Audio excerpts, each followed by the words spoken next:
Kotkov. Et le but superbe de Koulechov.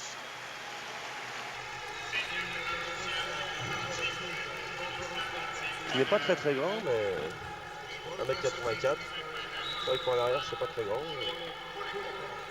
Bon joueur. Et les Russes qui viennent de marquer 2 buts consécutifs. C'est un joueur qui est très demandé, ça, Koulechov, du côté de l'Allemagne. Mais bon, comme il ne laisse pas partir si facilement, c'est vrai qu'il attend encore un petit peu. Peterson. L'arbitre avait sifflé la petite faute de Koulechov.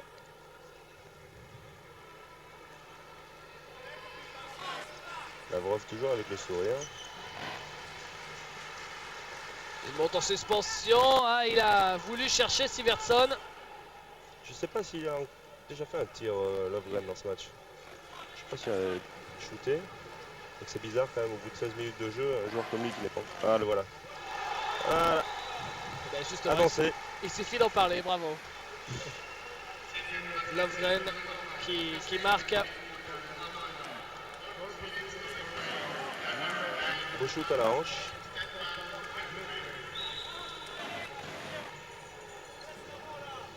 Il fait évidemment partie des 10 meilleurs buteurs de ces championnats d'Europe, Lovren.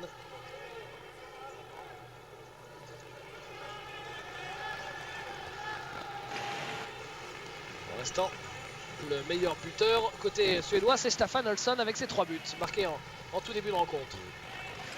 Pogorelov.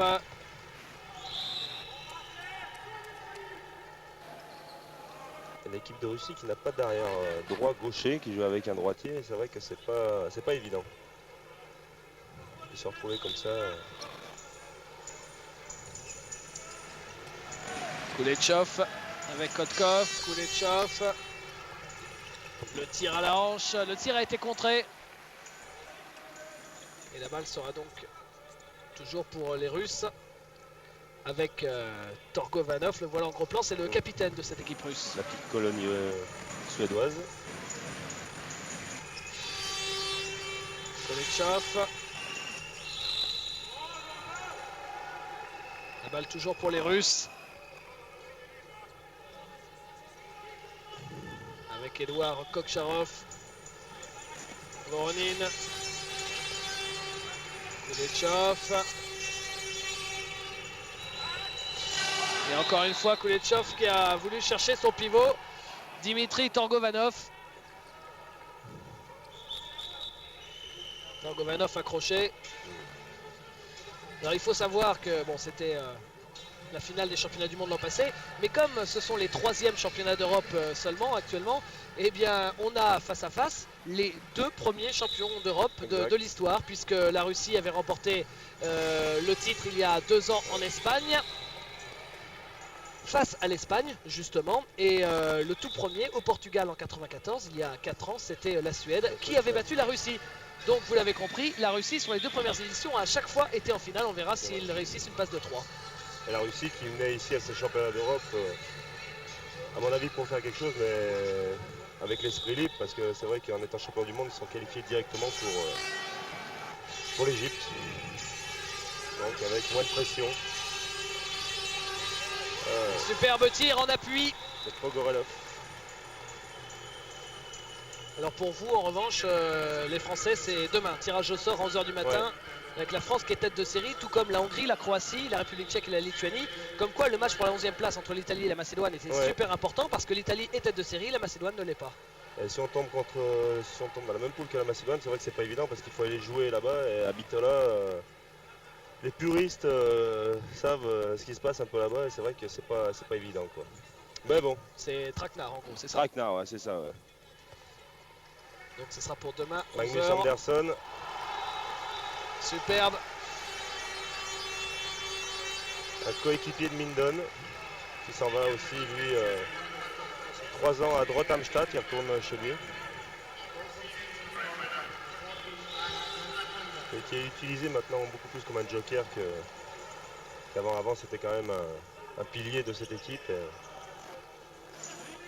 c'est un très bon joueur. Lavrov avec Kotkov. Et encore un tir en appui d'Igor Lavrov. Qui a signé en Bundesliga à Flensburg. En provenance du CSKA Moscou. C'est bien, on a toutes les infos transferts hein, comme ça avec vous. Voilà.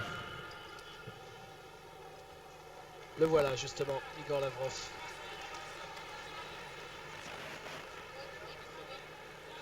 Et la balle pour Frandesche avec Anderson, Olsson. Avec Anderson et interception. Passe mal assuré de Magnus Anderson. On n'a pas encore vu Ljubomir Franges, le tout petit joueur suédois, tellement étonnant sur ce match. C'est vrai qu'il y a pas mal de gens qui en rigolent. Contre nous, il a mis 2 buts qui étaient excessivement importants pour l'équipe de Suède. Dans une position d'arrière, non pas dans une position d'ailier. C'est vrai que... et ceux qui en rigolent, ce sont ceux qui ne l'ont pas joué encore. Hein. Voilà. Il faut jouer parce que c'est quand même un joueur assez solide, même s'il n'est pas très grand, c'est vrai. Mais... peut-être qu'on pourra vous le montrer. De toute façon, si vous avez suivi le Fan Suède, vous vous souvenez évidemment de Franges, 1m66 seulement, mais près de 80 kg. Une mine de Pogorelov. Je ne sais pas si ce garçon s'est tiré doucement.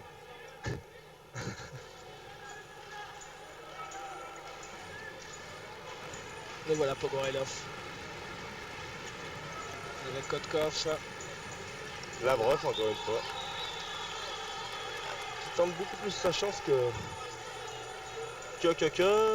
Kulechov. C'est pour ça qu'à mon avis Maximov a demandé à Kulechov d'aller un petit peu s'asseoir sur le banc. C'est profitable aux Russes qui reviennent à un but, les Suédois. Ouais, 10-9 alors qu'on est dans les 10 dernières minutes de cette première mi-temps et même un peu moins. Alors que Maximov a changé de gardien, il a mis Sukosian et Lavrov était... Ça commence moyen pour Pavel Sukosian. Ouais.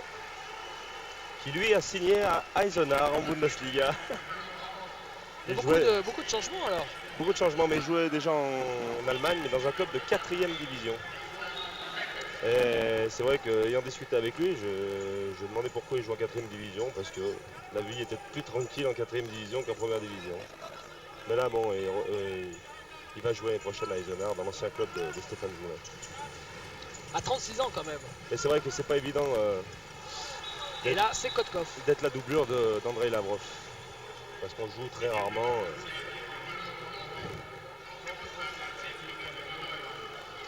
Et les Russes qui encore une fois reviennent à un but. Avec Magnus Anderson, Staffan Olsson. Anderson avec Lövgren, Frandesche. Anderson. C'est bien fait ça. Ah oui. La belle combinaison pour Martin Frandesche qui marque. Beau décalage. Ils ont toujours des combinaisons très propres les Suédois. C'est vrai que c'est pas des trucs très difficiles à faire, mais tout le monde est à son poste. Ouais, c'est un jeu qui est d'abord marqué par une grande discipline. Hein. C'est une énorme discipline. Ouais. Kotkov avec Lavrov. Pogorelov. Lavrov. Et carton jaune. Ce sera pour apparemment Magnus Wieslander. Le Croate un peu sévère. Kotkov. Ouf, c'était difficile pour Torgovanov. Penalty. Les Suédois qui vont changer de gardien sur le penalty. Peter Gensel qui va laisser sa place à Jan Stankiewicz. Qui pour eux aussi une tâche très difficile de succéder à des gardiens comme Thomas Svensson qui joue à Barcelone ou Mats Olsson. Jan Stankiewicz, il n'a pas encore arrêté le moindre penalty. 12 penalties sur lui, voilà le 13e. Il n'en a pas arrêté un seul dans cet Euro, ce serait une première. Ça va être celui-là. Non. Ah bah non. Toujours pas.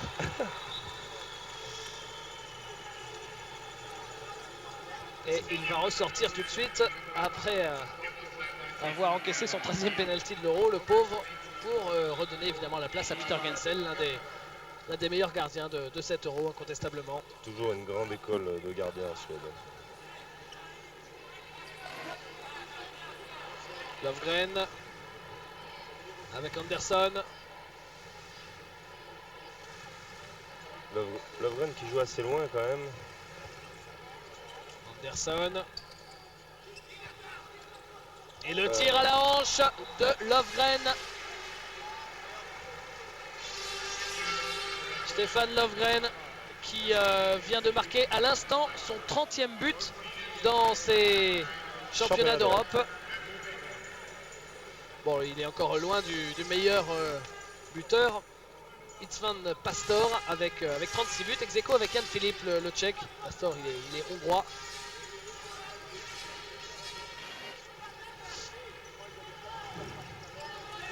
Lavrov avec Pogorelov. 2 minutes pour Ola Lindgren qui discute. Il change pas de club, Ola Lindgren, il reste à Düsseldorf. Je crois en pourparler avec Essen. Le voilà, Ola Lindgren. Et voilà donc l'équipe russe qui va jouer en supériorité numérique. Mais Ola Lindgren qui était entraîneur-joueur à Düsseldorf, dans un club de 2e division allemande. La passe est un petit peu basse pour que Voronin sur l'aile puisse l'exploiter. Nouveau coup de sifflet. Ça fait erreur Staffan Olsson. Kotkov. Lavrov, renversement. Voronin. Oui, Voilà. il a réussi à bien s'ouvrir l'angle en revenant vers le centre, Voronin. Et il permet aux Russes de revenir à 2 buts. À 1 but, pardon, 13-12. Je disais pas très esthétique, mais toujours au fond.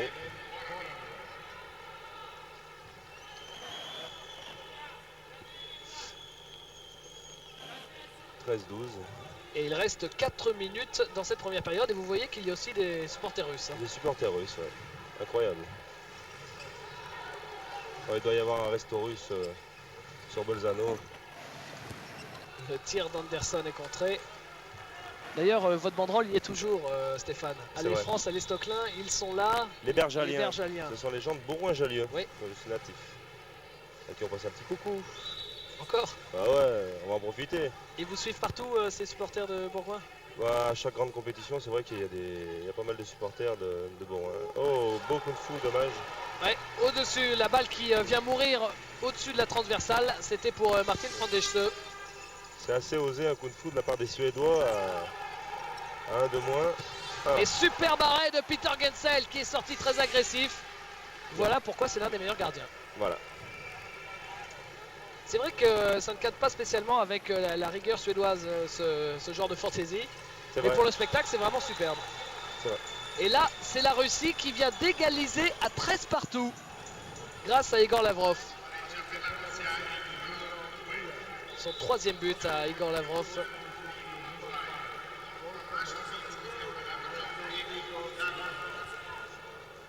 On est dans les 3 dernières minutes de la première période.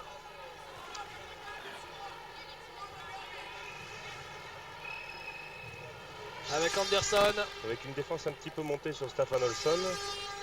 Ouais, voilà. Lovgren qui s'est fait un petit peu oublier en début de match et puis là qui tient quand même l'équipe de Suède parce que je crois que c'est son 2e ou 3e but consécutif. Il en est à 4 buts en tout dans ce match, Lovgren. Meilleur marqueur suédois d'ailleurs. Kokcharov avec Pogorelov. Pogorelov, avec Torbanov qui demande un penalty qui ne l'obtient pas. Igor Lavrov, Pogorelov. Le public commence à s'agiter un petit peu, ça serait bien au bout de 28 minutes de jeu. Parce que c'est un petit peu timide quand même. C'est vrai que c'est un peu frustrant de voir que les organisateurs ont voulu mettre une demi-finale dans chaque salle. Ouais. Parce que si tu avais mis les 2 demi-finales dans la même salle, et bien évidemment tout le monde serait resté, les supporters des 4 équipes, et ça aurait fait un peu plus de monde. Alors que là, ça sonne un peu le vide et c'est dommage pour des demi-finales qui sont forcément d'un très très haut niveau. D'ailleurs, il y a eu de grosses plaintes de la part des supporters allemands.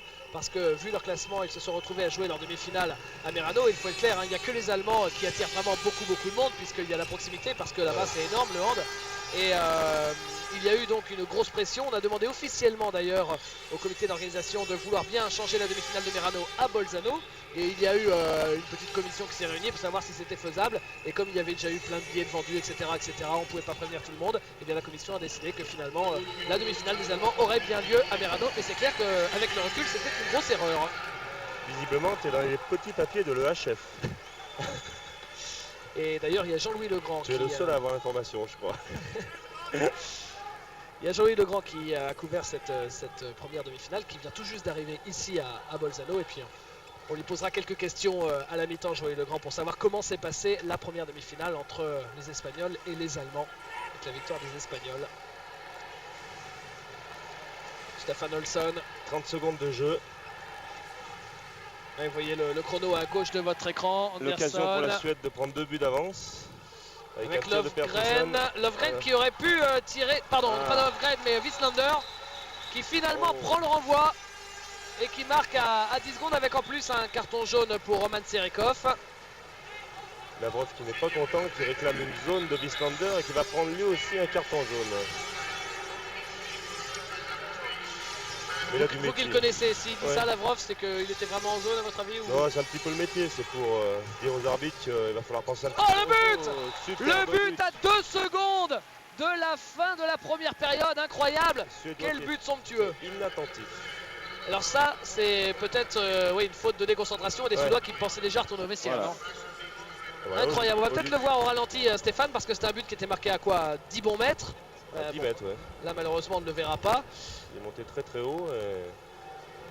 Ça n'était pas le meilleur angle pour revoir ce superbe but de très très loin en suspension, et qui permet donc aux Russes de revenir avec un petit but de retard seulement. Alors avant la deuxième période, on va continuer notre séquence rétrospective, les plus grandes heures de l'équipe de France. Là on va revenir sur un match de l'équipe de France face à la Croatie. C'était au mois de mai 1997. Regardez, France-Croatie. C'est parti, on se retrouve dans une petite seconde. Alors on retrouve maintenant Guillaume Gilles au poste de meneur, avec un Kervadek qui est sur le banc, et c'est Zouzo qui se retrouve au poste de pivot. C'est vrai que Costantini le teste aujourd'hui. Ah oui, il veut le mettre en confiance. Et la meilleure manière de le mettre en confiance, c'est de le faire jouer au départ. Et Joulin, lui aussi, joue gros.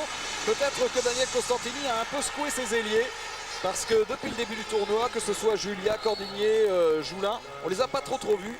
Oui, mais c'est quand même très important, ces 2 buts de l'aile. Enfin, il y a eu un pénalty, mais dû à une faute sur Joulin au départ. Que les Français arrivent à marquer de l'aile, c'est très très important, puisque c'est la solution pour battre une défense 3-2-1, une défense yougoslave. Perkovac avec Mikulic pour Golutza et un caviar pour Chavar. Là aussi, très très belle passe de Golutza, qui a feinté la passe à l'extérieur du mur. Passe à terre. Chavar était parti dans le dos de Joulin, et un lob parfait. Un lob parfait sur Gaudin, qui mesure quand même 1m96. Richardson qui retrouve son poste de meneur de jeu. Une légère modification de la défense croate avec Chavar, qui est légèrement détaché, alors que Kervadek marque là le 15e but pour l'équipe de France.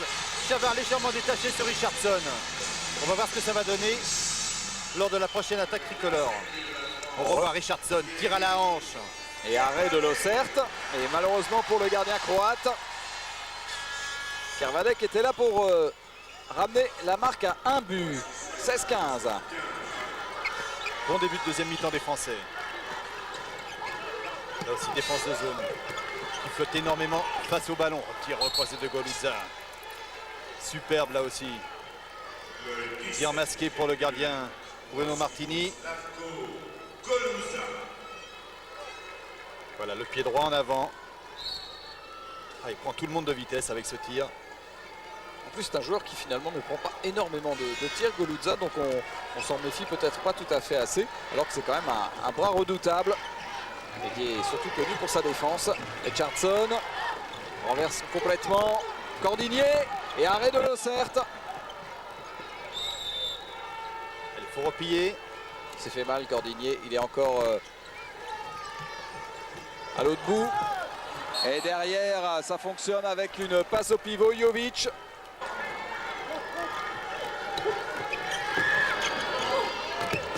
Encore le Serbe qui se balade pour le moment sur les jeux des ailiers. La contre-attaque, Zomba. Et une balle superbe. Eux ne manquent pas les tirs d'aile. Il y a beaucoup de solutions en fait, beaucoup de dangers. Tous les joueurs peuvent marquer, Chavar évidemment, mais Goludza, Perkovac, Mikulic. À chaque fois, le porteur de balle fait quelque chose, met en danger la défense française. Regardez encore une fois Goludza.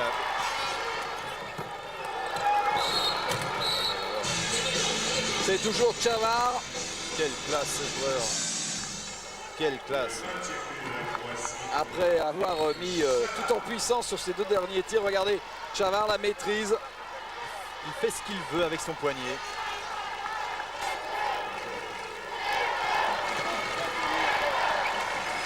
Accélération Mikulic. Et le rebond, si l'on peut dire, pour Perscalo, après un arrêt de Martini. Oui, Zouzo était parti en contre-attaque avant même que Martini ait pu contrôler ce ballon. C'est pour cela qu'il s'est retrouvé. Regardez, on voit Zouzo en haut de votre écran partir en contre-attaque. Et Perscalo qui est seul à 6 mètres. Et encore, ça bouge constamment. Goludza rentre en deuxième pivot. Perkovac en tire. Super barré de Bruno Martini et le ballon sera pour la France. Relance rapide avec Richardson. Faut donner du rythme, faut y aller. Berger qui sert Zouzo, poste de pivot. Bien. C'est bien pour Marc Wittberger. Et c'est encore meilleur pour Zouzo, Semir Zouzo, qui marque là son premier but de la partie. Espérons que ça va lui faire du bien au niveau de la confiance. En complet déséquilibre. 22-18. Zouzo qui ne fait du handball que depuis 5 ans, puisqu'il a fait pendant 9 ans du karaté. Il voulait faire du basket avant d'être récupéré par un entraîneur, l'entraîneur de Vaux-en-Velin, qui l'a amené au handball. Et de là, il a gravi tous les échelons qui l'ont amené en équipe de France A. Mikulic, scotché par Cordinier. Encore un arrêt de Bruno Martini. La relance hyper rapide vers Stéphane Cordinier. Voilà. Ouais, ça va mieux. Ça va mieux, c'est relancé. 3 buts de suite de la part de l'équipe de France. Et tout ça, c'est parti d'une excellente relance de Martini. On voit qu'il a été formé à l'école Mirko Basic. Une relance parfaite, hein. Contre-attaque, rien à redire. Et rien à redire aussi sur le tir de Stéphane Cordinier. Et vous voyez ce public merveilleux, extraordinaire. Ah, s'il y avait toujours autant de monde dans les salles de handball, notamment sur le championnat de France, ça serait merveilleux. Faut faire, c'est bien de venir à Bercy, mais il faut aussi venir dès que c'est possible dans les salles du championnat de France. Parce que le niveau de jeu y est excellent, la preuve. Et voilà, travail extraordinaire de Stéphane Stocklin qui a attiré sur lui les défenseurs pour lancer Marc Wittberger dans l'intervalle. Marc qui a fait exploser l'intervalle. Regardez là, il n'y a pas beaucoup de place quand même. Hein. Mais il est costaud. Il arrive à se rééquilibrer en l'air avant de déclencher son tir. Bonne hauteur. Et la France qui vient de mettre 3 buts de suite aux Croates, 22-20. Et pour ceux qui aiment les stats, l'équipe de France est à 59% de réussite au tir alors que l'équipe de Croatie est à 55%. Et ça continue. Ça continue pour les Français avec Wittberger toujours. 22-21. Tout est à refaire pour la Croatie. On revoit Marc Wittberger qui s'appuie sur Kervadek. Kervadek qui fait un écran parfait pour Marc Wittberger. On revoit la suspension de Marc. Tir décroisé. On va jouer à 2 pivots côté croate. Les Croates au complet maintenant. Tir en appui de Perkovac. Il est dangereux, il est magique, il est efficace Perkovac au tir en appui. Ça faisait un bout de temps que les Croates n'avaient pas marqué. Alors on est allé chercher les vieilles barbes. Et en tout cas, quel superbe match, quel superbe deuxième mi-temps. On a eu un petit peu peur en début de deuxième période avec ces 5 buts d'avance pour les Croates. Et ensuite, les Français sont vraiment bien revenus en resserrant la défense, en remontant des contre-attaques. Bonne passe pour Gilles. Que c'est bien joué de la part de cette équipe de France qui retrouve des sensations extraordinaires avant d'aborder ce mondial.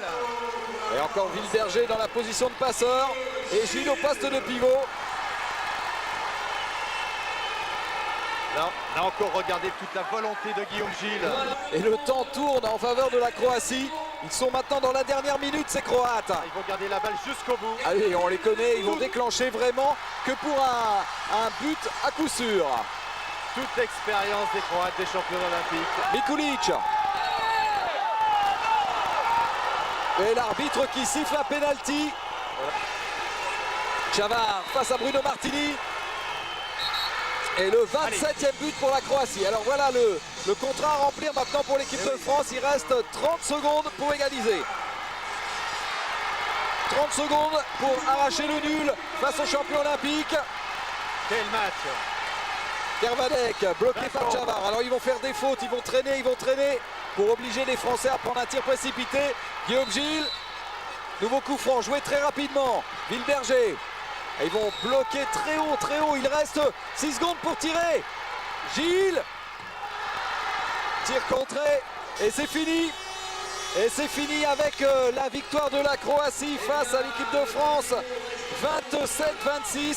Grosse déception pour Daniel Costantini, mais quand même vraiment un superbe match, la confirmation. Jean-Louis, que l'équipe de France peut faire quand même un coup au championnat du monde. Retour à Lugano et on va un petit peu discuter avant que le match ne reprenne rapidement. D'abord avec Stéphane Stocklin, les barrages ce sera à partir de septembre. Vous ne pourrez pas les faire parce que vous allez être pris par le championnat japonais. C'est vrai, moi mon club de Honda Suzuka est prioritaire. Donc c'est vrai que les matchs de qualification, je ne pourrais pas être présent, à moins vraiment d'un gros match. Et il va falloir que je discute un petit peu avec l'entraîneur, savoir vraiment comment ça va se passer, parce que pour l'instant on n'a aucune date, on n'a rien du tout. Mais c'est vrai que l'équipe de France devra faire sans moi pour ses qualifications. Mais bon, je pense qu'il y aura, c'est pas qu'il n'y aura pas de problème, mais bon, il y a des très bons joueurs pour faire face à mon absence. Vous voulez aller jusqu'où en équipe de France, parce que vous allez bientôt faire figure de dernier des Mohicans avec Jackson, Kiki Godin. C'est vrai que quand on passe consultant, ça commence à sentir le sapin. Mais non, tant que je me ferai plaisir, je jouerai en équipe de France. Pour l'instant, c'est vrai qu'il n'y a pas eu trop de plaisir à ces championnats d'Europe, mais je dirais bon, on va quand même continuer parce que j'en ai encore envie et que porter le maillot d'équipe de France, c'est toujours quand même quelque chose d'extraordinaire. Donc la frustration née de cet euro raté, ça vous donne pas d'envie de retraite internationale encore? Non, du tout, non. Bon. Et pour terminer, le Japon, la décision, ça s'est fait quand, comment, pourquoi? Par les Pourquoi, Japonais d'abord? Ouais, parce que j'ai eu un contact avec les Japonais, avec mon agent qui est vice-président de la fédération russe d'ailleurs, Wolfgang Gouchov. Et je lui ai demandé de se renseigner, savoir si ce que valait le championnat japonais et quelles propositions ils étaient prêts à faire. Et il s'avérait que c'était des propositions intéressantes. Et en plus de ça, avec Frédéric Vold. Donc je me suis dit pourquoi pas, pour assurer mon avenir. Et là, un but de Torgomanov. Les Russes qui viennent d'égaliser à 15 partout. Vous avez déjà appris un petit peu le japonais pour terminer? Non, je sais dire Kampai, ça veut dire à ta santé, et puis bonjour. C'est bien, on apprendra sur le tas. Très bien. Allez, la deuxième mi-temps qui vient de commencer. On va également avoir en interview, décidément d'habitude ça n'est pas son rôle puisqu'il est le consultant attitré, mais il va nous raconter ce qui s'est passé sur l'autre demi-finale. Jean-Louis Legrand dans quelques petites secondes. Stéphane Stocklin va lui laisser son micro. Volontiers. Au prochain arrêt de jeu, puis Stéphane, on vous retrouve dans une minute. Là c'est un poteau et le coup de sifflet de l'arbitre. Et bien justement, comme il y a un temps mort et que le Serpillero arrive sur le terrain, on change. Jean-Louis, comment ça s'est passé à Merano? Très bien pour les Espagnols, un peu moins bien pour les Allemands. C'était même très difficile pour les Allemands en milieu de deuxième mi-temps puisqu'ils ont craqué totalement physiquement. Mais on a vu une grande équipe d'Espagne, un très beau niveau de handball. Et donc l'Espagne se qualifiait 29 à 22. Pour faire la différence. Tout le monde voyait, beaucoup d'observateurs imaginaient que l'Allemagne allait pouvoir passer grâce au public, etc. Le public aussi y croyait. Hein. C'est vrai que ça a été chaud pendant tout le match. C'est vrai que ça a été chaud pendant toute la première mi-temps. Mais les Espagnols ont réussi à faire la différence par leur contre-attaque, par leur défense. Ils ont une défense extraordinaire. Ils ont récupéré énormément de ballons. Et ou sur contre-attaque, ou sur montée de balle, ils ont réussi à marquer des buts splendides. Et ça a duré tout le match. Les Allemands ont réussi à tenir le coup pendant environ 30 minutes et après ça a été la catastrophe pour eux. Ils ont laissé des joueurs comme Venta, comme Schwalbe sur le terrain qui n'avançaient plus. Et lorsqu'ils ont fait rentrer Zierke à 10 minutes de la fin, même s'il a marqué, ça n'a pas permis à l'Allemagne de recoller. Vous voulez dire que ça en fait le grand favori pour le titre demain contre soit la Suède, soit la Russie? Le grand favori c'est difficile parce que si quelquefois c'était la Suède, les deux équipes ne se sont pas rencontrées durant cette compétition, ce qui n'a pas été le cas face à la Russie, puisque au dernier match, les Espagnols avaient emporté de 4 buts.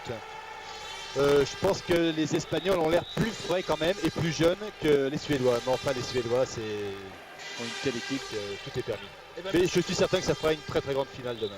on va la vivre ensemble demain alors. Avec plaisir. Et ben on se retrouve demain pour vivre cette finale. Jean-Louis, merci encore. Et on retrouve notre consultant d'un soir, Merci Jean-Louis pour ta visite. Stéphane Stocklin, l'homme qui rit tout le temps. Ouais. Kotkov en défense. Lovgren avec Anderson. Le score est de 15 partout. On joue depuis un peu plus de 2 minutes. Ah oui, renversement complet. C'était pour Peterson et l'arrêt de celui qui a réintégré ses buts côté russe, Andrei Lavrov. Et ballon perdu. Avec un pied de Ouais. Magnus Andersson.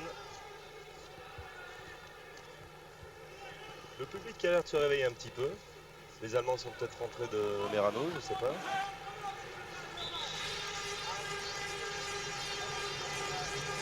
Romanov avec Kulechov. Kotkov. Kulechov. Romanov à droite avec Voronin. Le tir en suspension, non, il n'a pas réussi à passer son bras, Oleg Kotkov.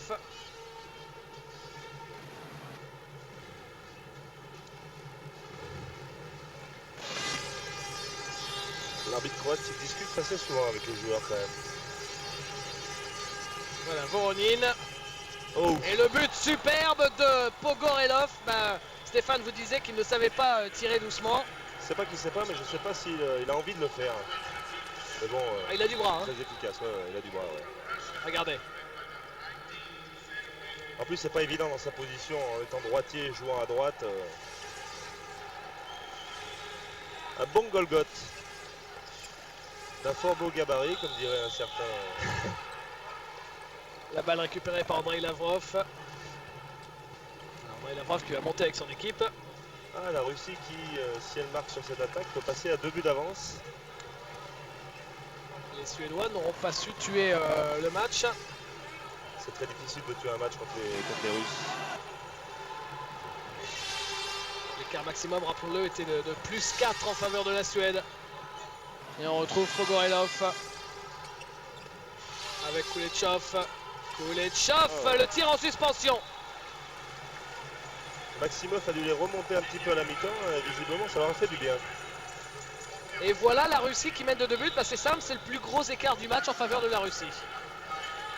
C'est vrai. Encore une fois, c'est vrai.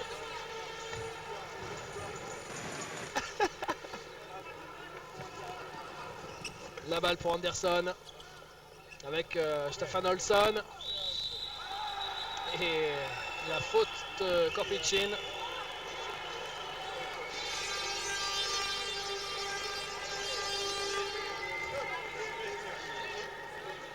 Alors que Jackson Richardson, qui est juste derrière Stéphane Stocklin, est en train de lui faire passer des photos. Des De photos David qui datent- Cosette en string, Non, soyons sérieux. D'un ancien podium. de l'ancien podium. Le podium de Kumamoto. Un fan qui a dû lui donner une photo. Peterson avec Stefan Olsson. Lovgren. Anderson. Stefan Olsson qui cherchait là son pivot. Magnus Wieslander. Renversement pour Peterson. Stefan Olsson. Ça rentre. Alors que Magnus Wieslander joue pivot. Là, c'est rare.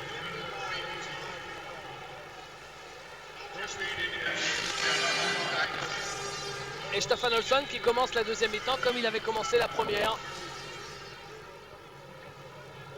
Des Suédois qui sont à 62% de réussite au tir pour l'instant. Avec notamment un 100% pour Stefan Olsson. 62%, c'est un très bon pourcentage. Et les Russes, on va regarder ça tout de suite. Les Russes, eux, sont à 52% seulement. Et pourtant, ils mènent.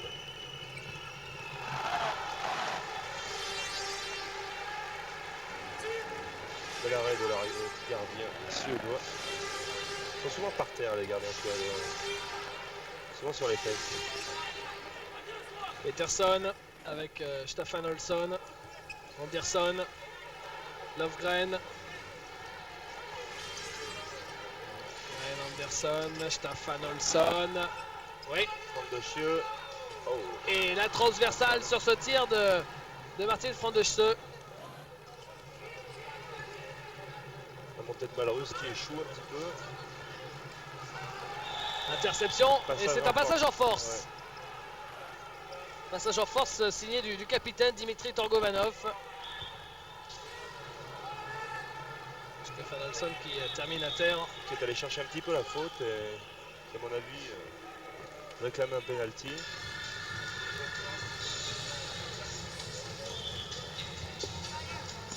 Très bon acteur, ce Staffan Olsson. Il a fait une énorme saison à Kiel cette année.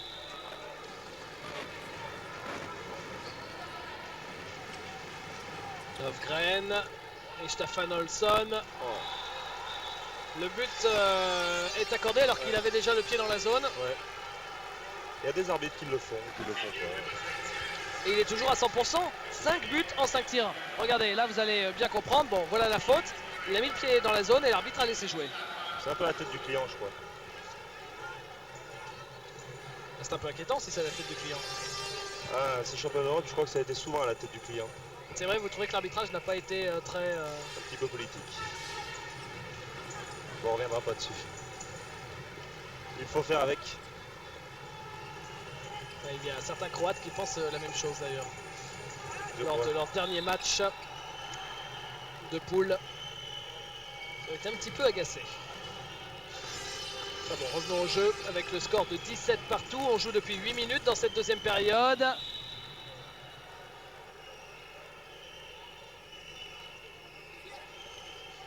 Deux équipes qui sont quand même assez fatiguées. Ça a été pratiquement un match par jour durant ce championnat d'Europe et c'est vrai qu'après une saison en championnat, c'est pas facile. En plus, il fait une chaleur monstrueuse ici. C'est vrai qu'il fait assez chaud dans les salles.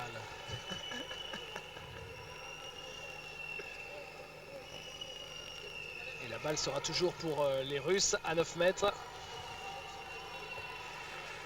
C'est vrai qu'on a du mal là à retrouver une intensité qu'il y aurait sur une finale ou une demi-finale européenne ou même mondiale entre deux équipes d'un calibre C'est la première pareil. équipe qui va craquer, j'ai l'impression. Avec 17-17. Oh. Superbe but en pleine lucarne. Il est signé Igor Lavrov. C'est un bras phénoménal aussi. Regardez au ralenti. Le tir en appui. Celui que Philippe Gardan aurait aimé faire en championnat de France pendant des années, mais Philippe il Gardan, n'avait pas une grande laxité d'épaule. Philippe Gardan qui est juste à côté de nous. En tribune de presse, l'entraîneur de Chambéry. Ah, le petit Suédois est rentré. Oui, Ljubomir Frances, c'est la première fois du match qu'il est sur le terrain. Le voilà avec la balle. Il décale là sur le côté droit Pedersen. Et l'arbitre annonce la faute. Alors il a beau dire je n'ai pas bougé, Igor Lavrov. La balle est quand même redonnée aux Suédois. Et voilà Frances. C'est vrai que c'est bizarre de voir un joueur de cette taille évoluer au poste d'arrière dans un match international, une demi-finale championnat d'Europe. Alors que Thomas Sivertson est blessé. Mais si on voit en gros plan, vous aurez peut-être l'occasion de voir ses jambes. Il a une largeur de cuisse assez phénoménale. Ouais, malheureusement, Il faut aller voir de près. Hein. Non, là il est coupé à mi-short, mais c'est vrai, c'est un joueur qui est extrêmement rablé, extrêmement tonique. Il a un gabarit très très bas. Gabarit phénoménal. Regardez ça.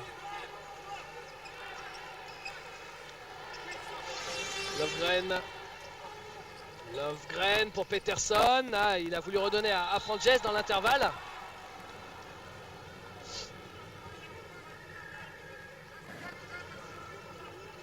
Löfgren, renversement avec Wieslander. Interception. Lavrov qui va se présenter tout seul et qui tranquillement glisse la balle entre les jambes de Peter Gensel.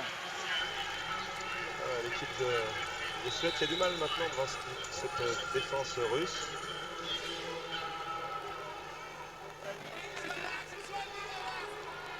Et Lavrov qui est le meilleur buteur de ce match, ex aequo avec Staffan Olsson, tous les deux avec 5 buts. Lovgren qui arrivait sans le ballon à pleine vitesse et Filipov obligé de faire la faute. Et d'ailleurs il prend 2 minutes pour ça.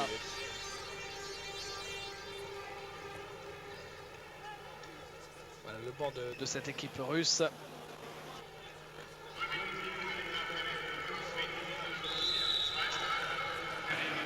Staffan Olsson. Qui est revenu. Peterson. Olsson. Lovgren. Islander. Lovgren. Et voilà, ça c'est le jeu préféré. On donne la balle à Lovgren qui arrive à pleine vitesse dans l'intervalle. Alors qu'Andrei Lavrov a du mal à se faire comprendre de ses contreurs. C'est vrai qu'à la base, il passe à travers les deux défenseurs.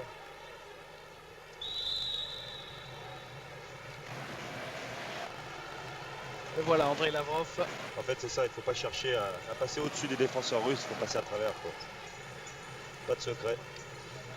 La Russie qui mène d'un but, 19 à 18. Il faut une prise en strict sur Kotkov et Lavrov. Style de défense 4-2, un petit peu. 2 défenseurs devant, 4 joueurs alignés derrière.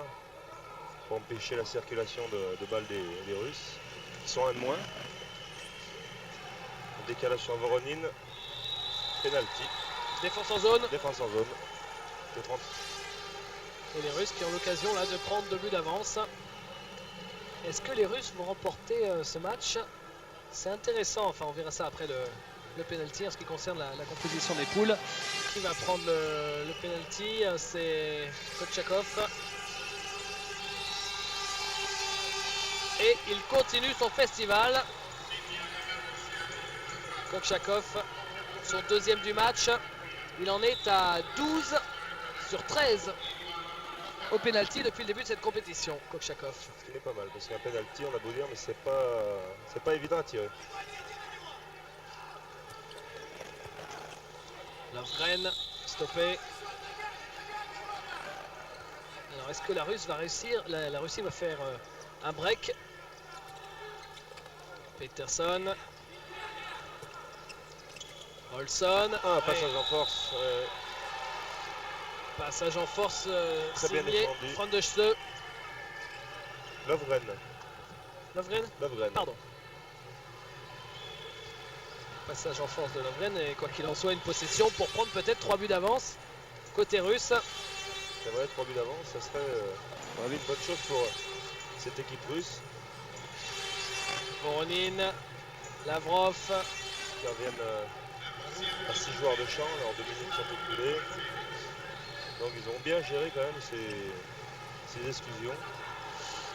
Oui, mais là, Un shoot un peu précipité de Kotkov. Staffan Olsson qui cherchait Peterson sur l'aile droite et il a envoyé ce ballon dans les tribunes.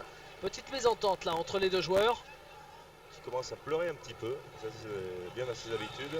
Quand la Suède est menée. Et nouvelle balle russe pour prendre 3 buts d'écart. Avec Pogorelov. Voronin. Kotkov. Pogorelov. Lavrov. Olsson qui défend très haut. Pogorelov. Ouais, pour son pivot. Et but d'Igor Lavrov, encore un. Très très bon joueur. 6e but d'Igor Lavrov dans ce match. Et voilà les Russes pour la première fois de la partie qui mènent 2-3 buts. 2-3 buts, 21 à 18. Alors que l'on arrive à la moitié du temps de jeu de la 2e période. On arrive dans le dernier quart du match. Frances. Encore pour Peterson. Et encore une fois, on a bien failli intercepter le ballon. Et Wislander qui n'arrête pas de discuter avec les arbitres. Alors justement, puisque Les Suédois en sont les spécialistes. Puisque l'arbitre vient de proposer un temps mort, il faut savoir que sur tous les matchs de classement aujourd'hui, c'est peut-être le signe que la poule de Bolzano, la poule de l'équipe de France était plus forte. À chaque fois, c'est les équipes de la poule de l'équipe de France qui ont gagné. L'Italie contre la Macédoine, la Lituanie contre la République tchèque, la France contre la Croatie et la Hugo contre la Hongrie. En revanche, en ce qui concerne les demi-finales, c'est l'Espagne, c'est-à-dire l'autre poule qui s'est imposée. Et pour l'instant, c'est la Russie, donc également l'autre poule qui s'impose aussi. Mais là, il n'y a que 3 buts d'écart et il reste exactement 15 minutes à jouer. Tout à fait. Franges avec Lovgren. Qui occupe un petit peu tous les postes, Franges. Arrière à gauche, arrière droit, demi-centre. Bien failli intercepter ce ballon, la Voronin. Lovgren le Oh. tire à la hanche. Lavrov qui était masqué par son défenseur, c'est vrai que c'est des shoots pas évidents à arrêter pour les gardiens. On va le voir de On va le derrière. voir ce tir masqué. Même pas trop masqué, non. Mais bon, c'est pas assez vite quand même. C'est un but qui fait beaucoup de bien à l'équipe de Suède qui revient à 2 buts d'écart, 21 à 19. Et voilà Lovgren sur le banc. C'est un joueur qui a un peu tous les styles de shoot. Hein. C'est un joueur très stéréotypé. Il glisse un petit peu là. C'est vrai que Et la superbe lucarne de Pogorelov.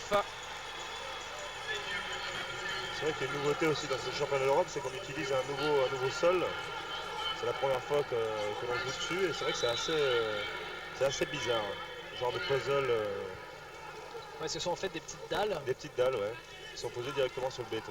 Ça ne vous plaît pas beaucoup aux joueurs Non, en général? mais c'est vrai que quand il fait un petit peu chaud comme ça, il y a un petit peu de condensation et ça a tendance à glisser, quoi. Donc les parties, au lieu de durer 1h15, bah, elles durent 2 heures, voire 2 heures. Hein. Lovgren qui monte en suspension et l'arrêt d'Andrei Lavrov. Ah, le renvoi récupéré par Magnus Wieslander. Toujours présent. On a l'impression que la balle lui est aimantée à Wieslander. Magnus Wieslander qui, comme vous Stéphane récemment, le Tour de Bercy, a passé la barre des 800 buts en équipe nationale. Félicitations, Magnus. Aujourd'hui c'était la 250e de Jackson. De Jackson, ouais. Ah, ce soir on a prévu une petite fête, un petit cadeau. C'est quoi comme cadeau? On lui dira pas. On lui dira pas. Non, non, on lui dira pas. C'est Comme quoi? on était en Italie, on a acheté une machine à expresso, une belle machine à expresso. Qui fait 10 kilos d'ailleurs. Ah bah, il Je sera vais content. être ravi pour la Il ramener. sera content de la ramener, oui. Ouais. Revenons au jeu avec les Russes qui mènent de 2 buts et qui en plus ont la balle. Et interception, regardez la montée de balle, ça va aller vite, la contre-attaque, hop, c'est pour Peterson qui joue avec Wieslander. Qui avec tout son métier. Et ils reviennent à un but seulement, les Suédois. Les Suédois dans les tribunes qui se réveillent un petit peu. Qui ont fait un bon petit voyage quand même pour venir encourager leur équipe. Certains en voiture. Je ne le savais pas. Lavrov avec Pogorelov. Pogorelov, le voilà, à 9 mètres. Oh, c'était difficile ça. Ah, c'est vrai que l'arbitre aurait pu faire un penalty, il y avait une défense en zone. Wieslander qui en profite pour récupérer un petit peu au sol. C'est Stefan Olsson. Stefan Olsson. Je n'avais pas vu ses cheveux. Là voilà la défense en zone, donc l'arbitre. Ouais. L'arbitre a été gentil.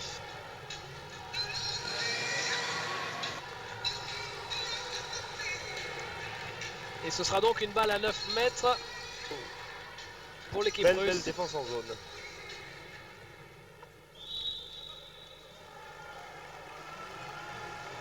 Kokcharov. Alors que le temps s'écoule quand même, il reste encore 12 minutes. Pogorelov. Voilà, Pogorelov. Pogorelov, attention au refus de jeu. Et nouvelle faute. Alors qu'il y a Maximov qui s'énerve un peu sur le banc. Igor Lavrov. Et cette balle a été touchée au passage. Voilà, Maximov. Pogorelov avec Lavrov. Lavrov pour son pivot et superbe arrêt encore une fois de Peter Gensel Et la montée de balle sur des Tangovanov. Ah, Magnus Wislander qui se fait voler la balle. Et le but marqué par Edouard Kokcharov. Kokcharov, c'est lui qui a intercepté, c'est lui qui également est à l'arrivée avec un relais pour marquer le 23e but russe, 23-21. Wislander qui va venir se reposer sur le banc, parce que je crois qu'il est un petit peu fatigué, il manque un peu de lucidité. Parce que c'est vrai que ce sont des erreurs qu'on n'a pas l'habitude de voir côté suédois. Mais bon, comme je l'ai dit tout à l'heure, le championnat d'Europe a été assez rude, un match par jour. Franges avec Lovgren. Franges qui a donc remplacé Anderson à ce poste. Penalty, défense en zone, mais c'est vrai qu'il y avait la même en face tout à l'heure. C'est un petit peu politique. Alors, allez jusqu'au bout de vos pensées parce que c'est vrai certaines personnes qui disent que la Suède est parfois un petit peu très souvent privilégiée, protégée. Très souvent protégée. protégée depuis ces 10 ans. Parce qu'il y a beaucoup de Suédois à la tête de l'IHF. paraît. Ça, ce sont uniquement que les mauvaises langues qui disent ça. Nous, Ouais, on s'en garderait bien, bien sûr. Exactement. Bon, Lovgren qui marque. Et d'ailleurs, si je ne m'abuse, c'était déjà les arbitres croates qui avaient arbitré votre match France-Suède également. ah oui, Ouais. ici et à Kumamoto. Alors que nous avons battu les Suédois à Kumamoto. C'est de l'histoire ancienne. Bon, on retrouve toujours à peu près les mêmes arbitres dans les derniers carrés, les demi-finales. Le demi-finale est arbitré par des Islandais et la finale sera arbitrée par les Norvégiens. Les arbitres français, eux, ont arbitré le dernier match de classement aujourd'hui. D'ailleurs, je discute un petit peu avec eux, ils n'étaient pas très contents de leur affectation. Ouais. Ils ont arbitré Italie-Macédoine.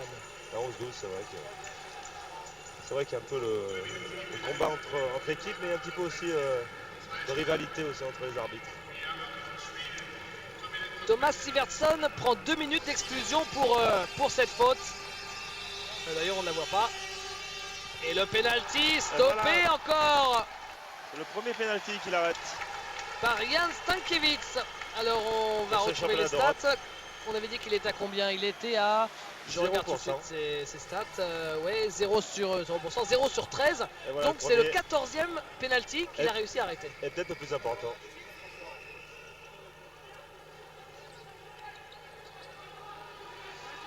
Franges, D'ailleurs, il est resté, il n'a pas changé. Franges, Lovgren, Peterson. Ils ont du mal à contourner cette défense. Passage en force de Peterson sur Kulechov. Sous le regard de l'entraîneur suédois, Bengt Johansson.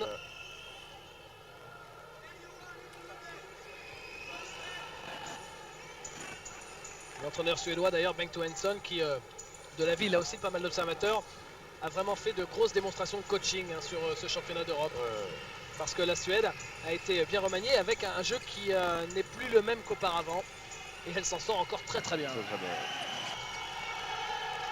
Je souhaite qu'il y a toujours les bases. Attention au refus de jeu les Russes. Et ballon perdu. La montée de balle. Voilà Olsson qui va se présenter tout seul. Et qui ne marque pas. L'arrêt d'Andrei Lavrov. Et la montée de balle au contraire de l'autre côté. Avec Kotkov et Voronin. Oh quel duel. Staffan Olsson qui écarte pour Peterson. 2 arrêts fabuleux des deux côtés. C'est vrai. Vous voyez, c'est à ça aussi, le match aurait pu basculer d'un côté ou de l'autre, et là ça ne bouge pas, toujours 23-22 pour les Russes. Andrei Lavrov qui avait appâté un petit peu Staffan Olsson en écartant les jambes et qui les a resserrés très vite. C'est vrai que c'est pas évident pour Staffan Olsson là, qui a dû piquer un sprint et il a du mal à s'en remettre là. Vous ne voyez pas à l'écran mais...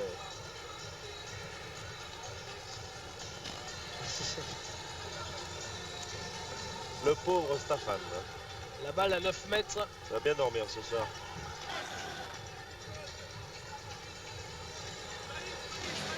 La balle pour les Suédois. Le voilà, Johan Peterson. Johan Peterson qui en est à plus de 30 buts maintenant en 6 matchs. Staffan Olsson, Lovgren, Franges. Löfgren, Staffan Olsson, Frances. Il joue un contre un. croisé. Ouais, ça c'est bien fait la part de Staffan Olsson, Penalty. c'est dommage. Belle passe de Staffan Olsson pour Thomas Sivertson à 6 mètres. Alors que Andrei Lavrov demande à son défenseur de ne pas toucher l'attaquant. Et c'est ainsi que les Suédois vont avoir un penalty tiré par Löfgren.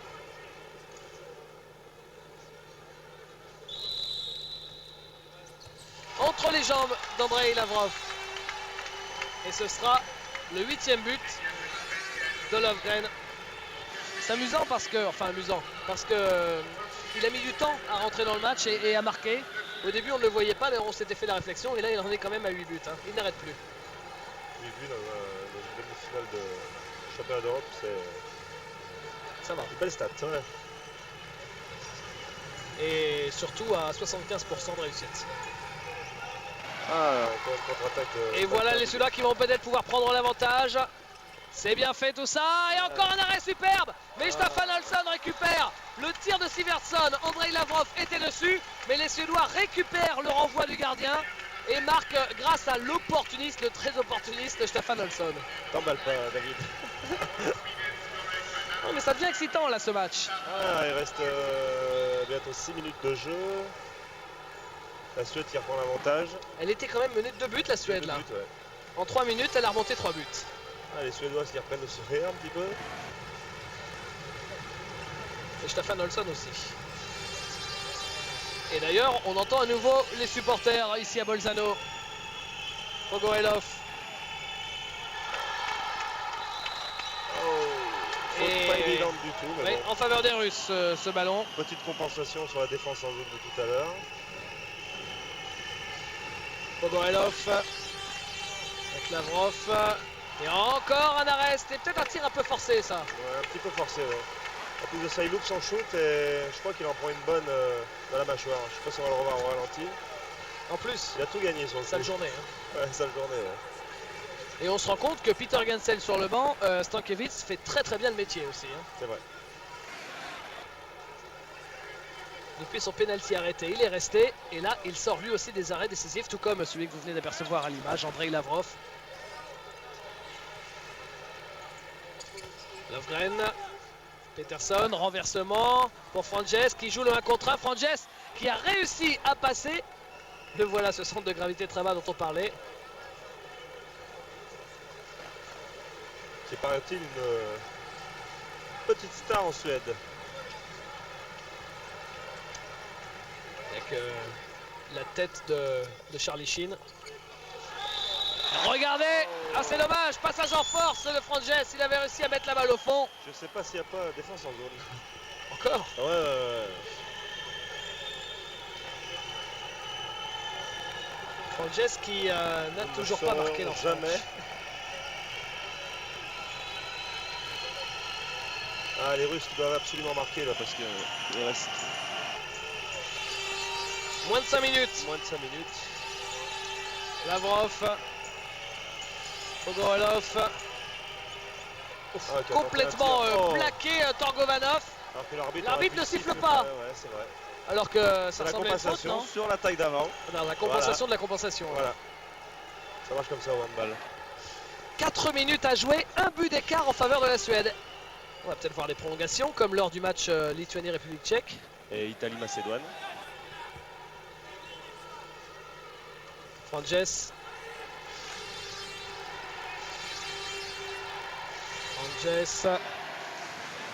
Avec Löfgren. Frances. Olsson, Staffan Olsson. Frances, Oh oui. ça c'est bien fait. Superbe dans l'intervalle pour Löfgren. 2 buts d'avance. Vous voyez que Très belle fan de passe vers l'intérieur. On appelle ça une induction en handball. Très bon distributeur ce Frances.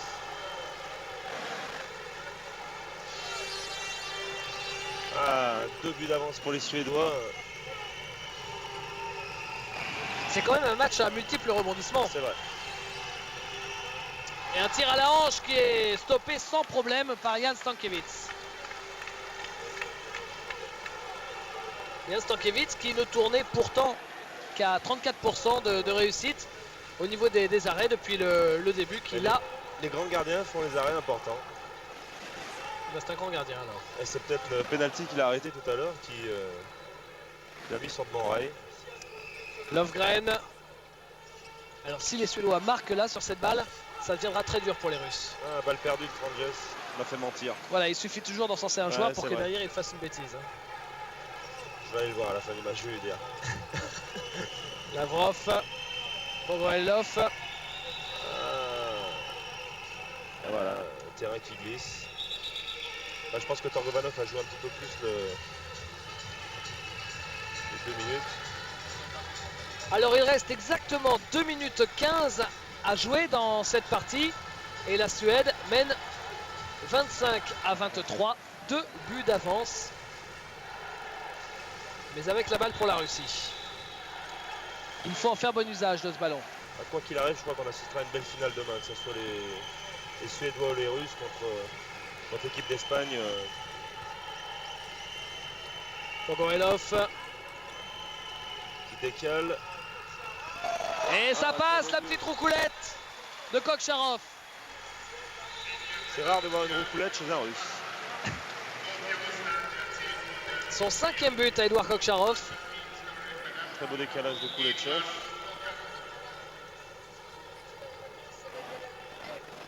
Belle roucoulette.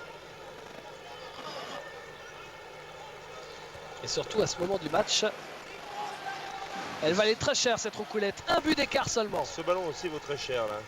Ah, Peterson, Wieslander. Wieslander, Lofgren, le décalage. Et ça finit par rentrer, ils ont de la réussite. C'est Franz de Schleu. pas de il chance doit- pour Lavrov. Il doit être énervé là, Andrei Lavrov, parce que cette balle, il l'a sentie, il l'a touchée. Et elle est venue mourir dans le petit filet à l'intérieur. Ça va être très dur pour les Russes face à des Suédois expérimentés de remonter 2 buts. Et là, le tir est forcé. Attention, Peterson, il est rapide. Et regardez, c'est une balle voilà. perdue. Ça, c'est grâce au très bon travail de Peterson qui a failli surprendre Koulechov. Qui a mis la pression. Je crois que les carottes sont cuites pour les Russes. Ouais, parce qu'on est dans la dernière minute maintenant. De jeu avec des joueurs comme Wieslander, Staffan Olsson et Lofgren qui sont des joueurs qui ont beaucoup d'expérience. À mon avis, les Russes ne retrouveront pas la balle avant la fin du temps. Il l'a joué un peu Réglementaire. trop facile, hein, Koulechov, là, sur C'est ce vrai. ballon. Et c'est vrai que connaissant Johan Peterson, parce que j'ai joué avec lui à Minden, c'est un joueur qui est très très très rapide.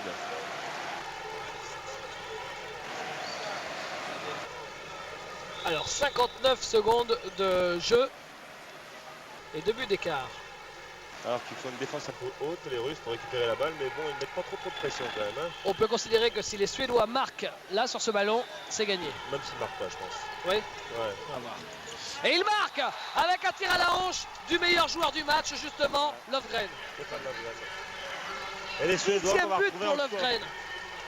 Les Suédois qu'on va encore retrouver en finale pour la énième fois. Une équipe qu'on disait vieillissante, eh ben non. Toujours là.